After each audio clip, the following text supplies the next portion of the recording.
Diamond apple شہزادی ایک دور افتادہ بادشاہت میں شہزادی ماہین اپنی خوبصورتی اور رحم دلی کے لیے مشہور تھی۔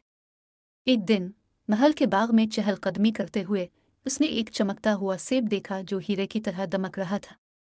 حیرت زدہ ہو کر اس نے سیب اٹھایا اور اسے اپنے کمرے میں لے گئی۔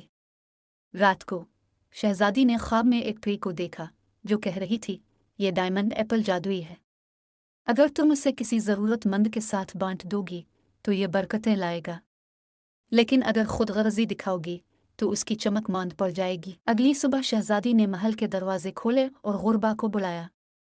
اس نے سیب کا ایک ٹکڑا ہر ضرورت مند کو دیا۔ جیسے ہی سیب تقسیم ہوا، محل کے ارد گرد کھیت زرخیز ہو گئے، بھوک ختم ہو گئی اور بادشاہت خوشحالی کا مرکز بن گئی۔ شہزادی نے سیکھا کہ حقیقی خوشی دوسروں کی مدد کرنے میں ہے۔ اس کی رحم دلی کی وجہ سے لوگ اسے ڈائمنڈ ہارٹ شہزادی کے نام سے یاد کرنے لگے۔